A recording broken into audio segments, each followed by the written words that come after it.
Do you ever sit back and wonder, where did all the creativity go in B2B marketing? And I don't mean the good old days nostalgia. I'm talking about the work that is actually happening right now.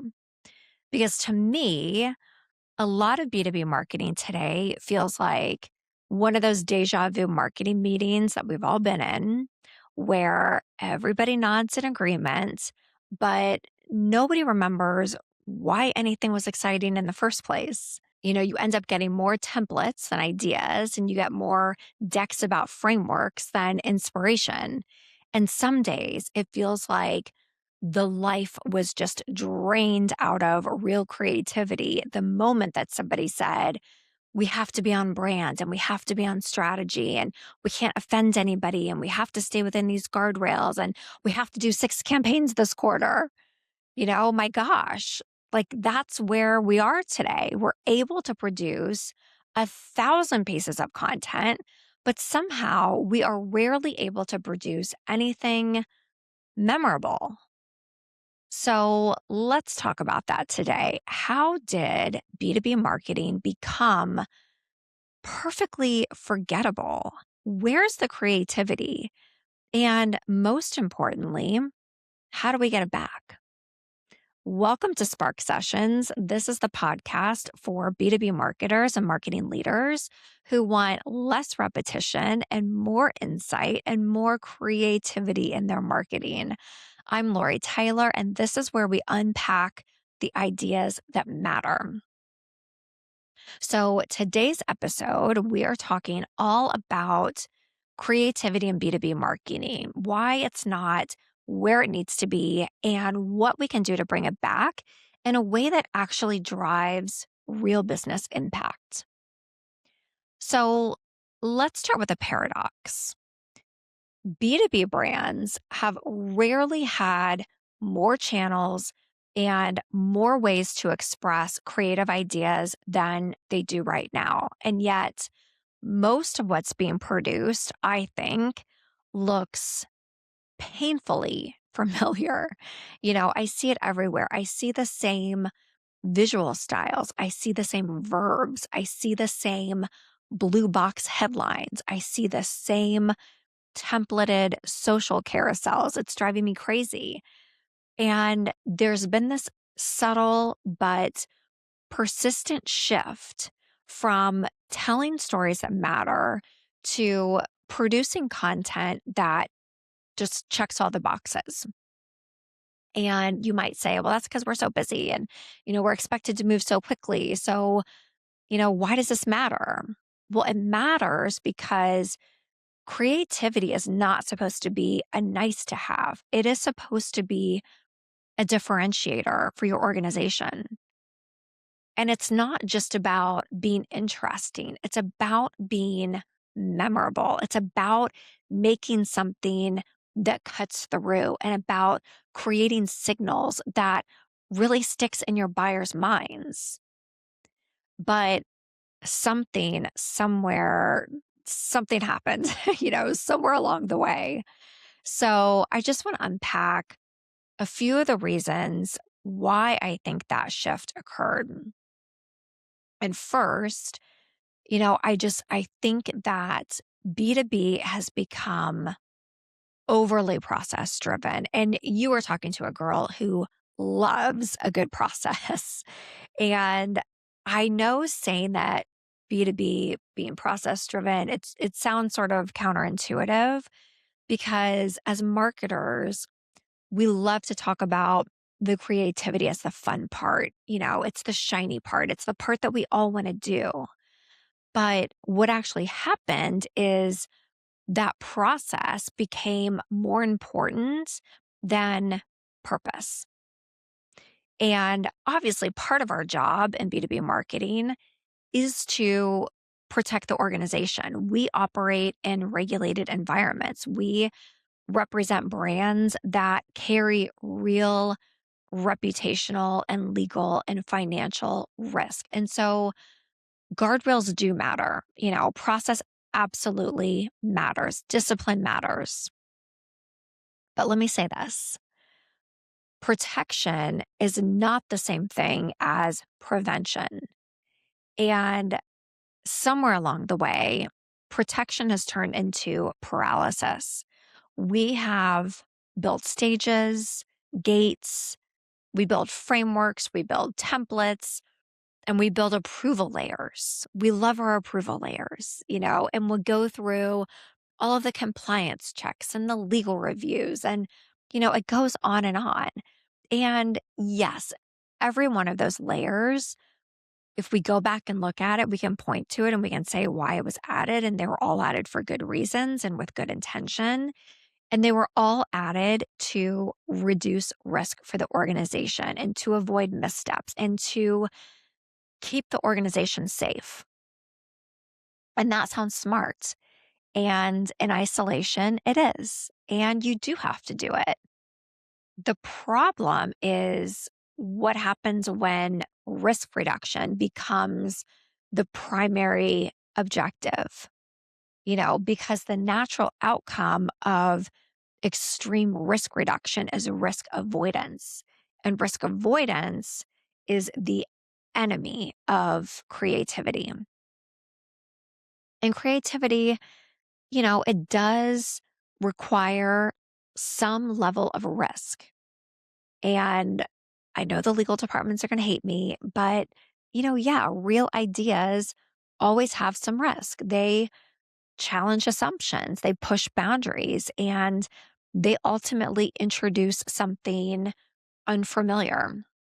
And that scares people. But when you have more people whose job it is to manage risk than people whose job it is to generate ideas, the output doesn't become better. It becomes safer.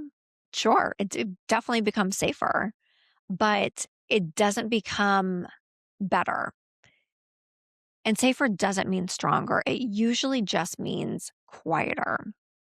And that's how we end up with marketing that checks every box and follows every rule, but still fails to stand out. And I think another reason that creativity is missing is this lingering idea, particularly in B2B, that content has to be serious in order to be credible. And I hear this all the time. I hear people say, well, we can't be too playful and, we need to sound professional and we have to maintain authority. And yeah, there's truth in needing to be credible, obviously, but creativity shouldn't undermine credibility. And in fact, credibility and creativity are not opposites, they're complementary. Creativity without credibility is just empty. But credibility without creativity ends up just being forgettable. And that's the real problem in B2B. We have content that is technically competent and strategically aligned, but it's rarely distinctive. And another thing I think we need to think about too is the rise of automation and AI, which ironically is supposed to be a creativity accelerator, not a creativity suppressor. But I think too many organizations have been treating AI like a substitute for strategic thinking rather than an amplifier of it. Because if all you do with AI is generate templated copy that someone else could have written by hand, then creativity disappears. But if you use AI as a co-creator, as a thinking partner, as a source of different ideas that can be sharpened by human judgments, that's when creativity can really flourish. And, as I'm saying this and as I'm thinking about it, maybe creativity in B2B isn't gone. Maybe it's just that it's more rare and it's very often made invisible by this bureaucracy that, was once designed with the best of intentions and to keep everybody safe, to keep the organization safe.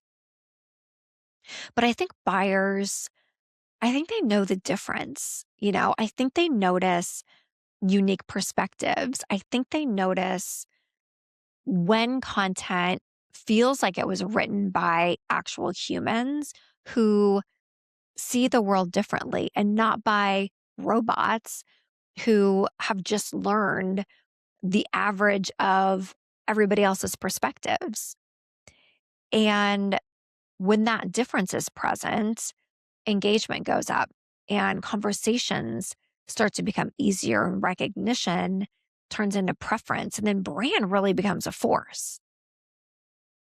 Okay, I feel like I'm digressing a little bit. So, let's get to the real question that you came here for.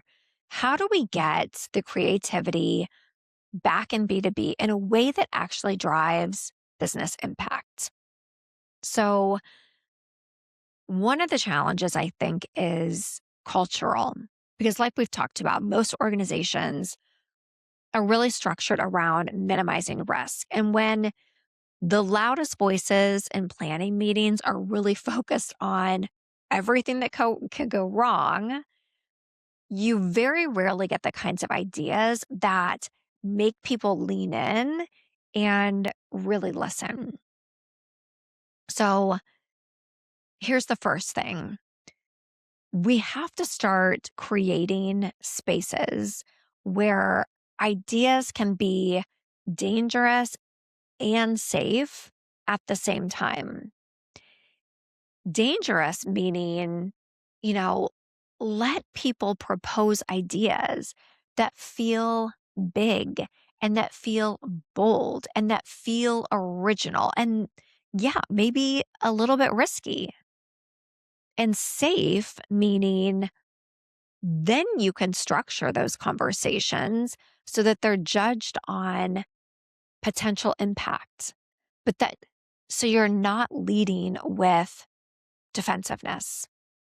And one of the ways that I like to do that is called an idea incubator, which is basically a recurring meeting, recurring session, we should say, where the goal isn't to refine copy or visuals or anything like that. But I mean, it's really centered around brainstorming. It's to generate a bunch of possibilities without judgment. And it's not about immediate feasibility. It's not about shutting ideas down. It's about exploring the edge of what's possible. And then, and only then, is when you should start to bring in discipline and strategy and look at data and do your feasibility checks. The problem is most organizations swap that order. They start with the constraints and the expectations, and then they wonder why the ideas feel so uninspired. And measurement is another thing where really we can go wrong because we get hung up on one particular type of measurement. When everything is tied to clicks and leads and pipeline and revenue. And yes, I preach about the importance of those things all the time. But sometimes creativity can feel like a luxury that you just can't afford when you're too locked in on your measurement. And the solution that we have to think about is broadening what we measure, because demand metrics are always going to matter, but they shouldn't restrict us because other metrics matter too. Brand signal matters, sentiment matters, preference matters. And if you can connect creative expression to real business outcomes, and you can, marketers will get far more supports faster for these big, bold ideas that they're coming up with. And familiarity, too, is another thing where I just feel like, that's where we lose creativity, because creatively in B2B markets, a lot of the times it's the result of people just trying to be like something that worked before. And that's not necessarily wrong. But again, it's being safe, it's being extra cautious. And when you sound like the same as everybody else, then you end up just becoming invisible in the crowd. And so, what we have to work for is perspective. Creativity that works in B2B really isn't just about who has the most clever visuals or, the wittiest headlines, even though I love wit in headlines. But it's really about point of view. It's about taking a stance, and it's about seeing a trend before somebody else does and articulating it in a way that feels really insightful. And I hear people say all the time, well, we can't be too different because we're going to risk alienating customers. Well, customers aren't inherently risk averse. They are risk averse about regrets. They avoid choices where they might feel like they could lose credibility or they could lose time. But I think they actually prefer clarity over blandness every single time. And one of the most surprising opportunities, I think, for bringing creativity back is how we leverage AI and not doing it in a way that replaces thinking, but that allows it to help expand your thinking.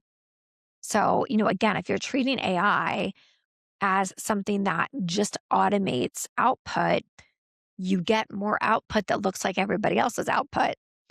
But when you treat AI as a thinking partner, it can help you explore concepts or different angles or, come up with provocative questions that humans might not be able to come up with on their own.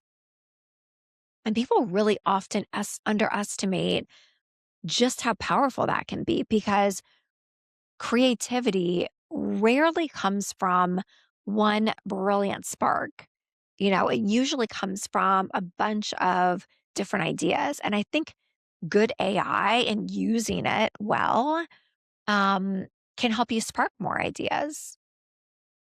And then, gosh, coming back to those guardrails, this is something that we have to rethink because guardrails should protect strategic coherence, but we just can't let them suffocate imagination. If your brand guardrails tell you more about what you can't do than what you can do, your output is going to end up feeling really cautious. But if your guardrails are defining things like why you exist, who you serve, what you stand for, then I think creativity becomes a tool that allows you to express that with distinctiveness. And so, if you've been up all night worrying about this, like I have, worrying about creativity in B2B marketing, worrying that it's disappearing, worrying that it's gone, take a breath. I have to remind myself to do that once in a while too.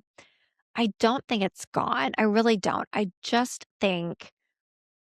think it's been buried underneath so many layers of process and fear and a misunderstanding of what creativity actually does in our context.